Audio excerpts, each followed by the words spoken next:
My best friend took me out to dinner and told me she's been sleeping with my girlfriend. I barely touched my food, the fork hovering in front of my mouth like I couldn't remember how to chew. My stomach was twisted into knots, the words still echoing in my head. I've been seeing Laura for months now. At first, I thought it was some sort of sick joke, but the look on Megan's face, dead serious, eyes dark and tired, told me she wasn't kidding. She wasn't playing. I set the fork down, suddenly not hungry at all. My mind was spinning, my whole body felt like it had just been dumped into cold water. I couldn't even process what I was hearing. How? Why? My mouth was dry, and I forced myself to take a slow sip of water, trying to steady my shaking hands. But nothing about this felt steady. I wanted to shout, to demand answers, to ask her how the hell this could have happened. But when I opened my mouth, all that came out was a dry, bitter laugh. You're serious, right? I barely recognized my own voice. Megan nodded, looking down at her hands like she couldn't bear to see me right now. It was one of those moments where time seems to slow, and you're caught in a kind of paralysis, knowing that your life is about to change, but you can't do anything to stop it. The worst part? I wasn't even angry. At least not yet. I was just numb. Megan had been my best friend since high school.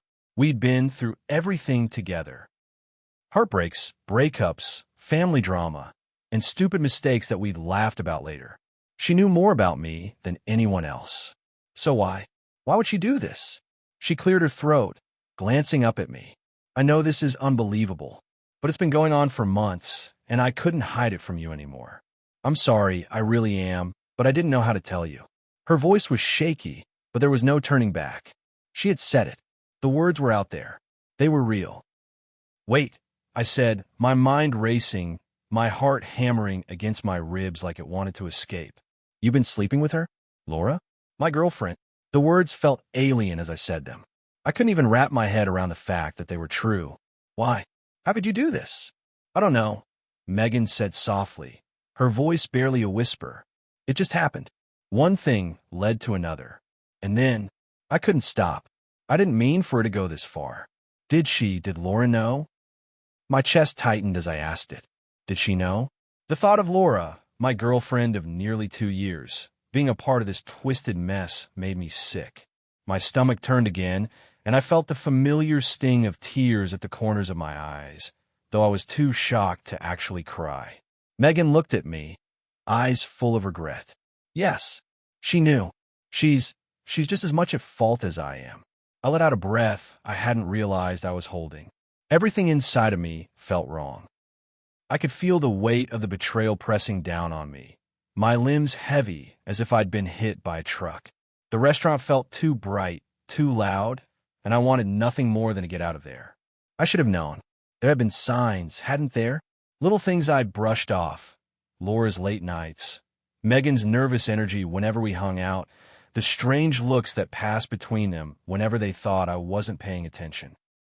I'd seen it, but I'd never considered that they could be doing this behind my back. I felt stupid. I felt naive. I couldn't stay in that restaurant anymore. I grabbed my jacket, pushed my chair back a little too forcefully, and stood up. My legs were shaky, and I couldn't decide whether I was going to explode or collapse.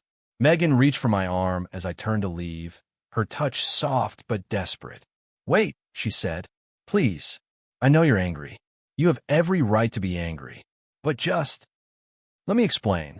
I shook her hand off me, not looking at her. Explain? Explain what? How you've been betraying me for months. How you've been fucking my girlfriend behind my back. What is there to explain, Megan? The anger started rising up in my chest now, but it felt distant, like it was happening to someone else, like I was watching it happen from outside my body. It was almost too much to process. Megan, Laura, how could you do this to me? I took a deep breath, trying to collect myself. I need to go, I muttered, my voice quieter now. I didn't wait for her to say anything else. I didn't want to hear it. I just walked out, ignoring her pleas behind me. The cold air hit me like a slap in the face when I stepped outside, but it barely registered. My mind was reeling, my body numb, and all I could think about was how to get out of this nightmare. It took me a few minutes to walk to my car, and even then, I couldn't remember exactly how I got there. I didn't know what I was doing. All I knew was that I couldn't be around Megan or Laura right now. Not after this. My hands were still shaking as I gripped the steering wheel, but I didn't care. I needed to get away from everything. I drove for an hour, maybe more, before pulling into a park near the lake. The sound of the water lapping at the shore somehow grounded me, like it was the only thing in the world that made any sense. I turned off the car and sat there in the dark, staring at the stars above me, trying to calm my mind enough to think.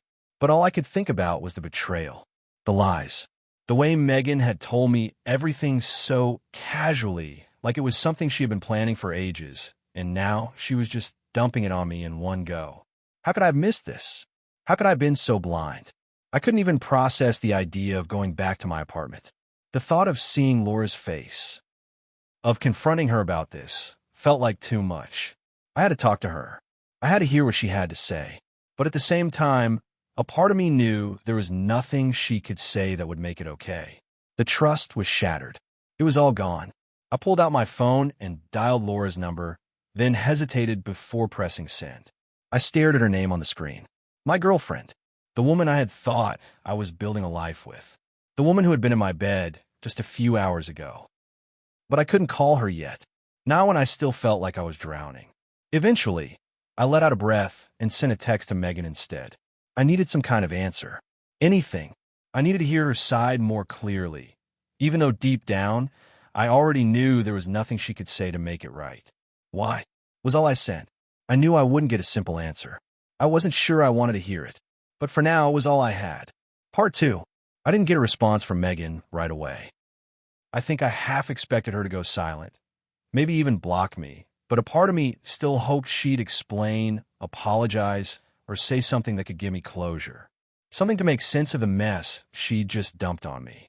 I sat there in the car for what felt like hours, watching the lights of the city blink across the water, my fingers tied around the steering wheel. Every time my phone buzzed, my stomach dropped. Was it her? Was it Laura? But it was just a spam email about car insurance, and then a text from my brother asking if I was still coming over to watch the game. I didn't feel like talking to anyone. I just wanted to be left alone, but I knew I couldn't avoid facing this for long. Eventually, my phone buzzed again, and this time it was Megan. I'm sorry, okay? I never meant for it to hurt you. I just didn't know how to stop. I can't undo what I did, but I wanted to tell you the truth. I can't pretend it didn't happen anymore. The message hit me like a punch in the gut, and I felt that familiar numbness creeping back in. She hadn't said anything new, nothing that would make me feel better, but I couldn't ignore it. She had said it. She had admitted it, and now it was out there in black and white. But nothing in me was ready to forgive her. Nothing in me was ready to move forward. I had to talk to Laura. I had to confront her about what had happened, but I wasn't ready yet. Not now. Not after what Megan had just dumped on me. It wasn't just about Megan and Laura anymore. It was about everything. The lies. The betrayals. The years I'd spent thinking I had this life, this relationship, this future. All of it felt like a house of cards that had come crashing down. I didn't go home. I couldn't. The apartment didn't feel like my space anymore. It felt like a trap, like I'd be walking back into a version of my life that didn't exist anymore. Instead, I drove to my parents' house. I don't even know why. Maybe I needed the familiarity of their house, the kind of comfort I hadn't realized I missed. I texted them to let them know I was coming over, just to make sure they weren't out. When I got there, my mom was in the kitchen making soup. She looked up when I came in, surprised to see me. "Everything okay, honey?" she asked, her eyes narrowing slightly as she saw the look on my face. "Yeah, no, I need to talk," I said, my voice rough. I walked over to the kitchen table and dropped down into a chair, my hands running through my hair. My mom followed me, turning off the stove and coming to sit beside me. She didn't say anything, just waited. She always knew when I needed to talk but didn't know how to start. I didn't say anything for a long time, just sat there with my head in my hands. How the hell do you start a conversation like this? How do you tell your mom that your best friend has been sleeping with your girlfriend for months? How do you even begin to explain the hurt, the confusion, the devastation that comes with realizing everything you thought you knew was a lie? I don't know where to start, I said finally, lifting my head. My eyes were starting to burn from holding back tears, but I didn't want to cry in front of her. I didn't want to feel weak, even though that's exactly what I was. I felt small and broken. My mom didn't say anything at first. She just reached over, put her hand on mine, and gave it a gentle squeeze. "It's okay, honey," she said softly. "Take your time. Whatever you need." "I think Megan's been sleeping with Laura," I said, the words coming out in a rush, like they'd been stuck in my throat. "For months. I don't even know how to deal with this." My mom's face softened in understanding. "Oh, sweetheart, I'm so sorry. I can't even imagine how much that hurts." She paused, letting the weight of what I said sink in before continuing. "What are you going to do? Have you talked to Laura yet?" The question hit me hard. What am I going to do? I didn't know. I still didn't know. All I knew was that I had to confront Laura, but I had no idea what I was hoping for. What could she say that would make any of this better? Would her apology even matter? Would anything matter? "I don't know yet," I muttered, rubbing my face. "I feel like I'm losing everything. Like nothing I believed in is real. I trusted them both, and now." "You'll figure out," my mom said, her voice calm but firm. "Whatever happens, you're not alone in this. You got people who love you, and we'll get through this together." I wanted to believe her. I wanted to feel like there was some kind of light at the end of this tunnel, but right now it all felt too dark, too heavy. And as much as I loved my mom, I couldn't shake the feeling that she didn't fully get what was happening. She wasn't in my shoes. She hadn't been betrayed by the two people she trusted most. That night, I stayed at my parents' place. I didn't sleep much, but I didn't really care. My mind wouldn't shut off. All I could think about was what I was going to do next. I couldn't let this slide. I couldn't just forgive and forget. But at the same time, I had to make a decision.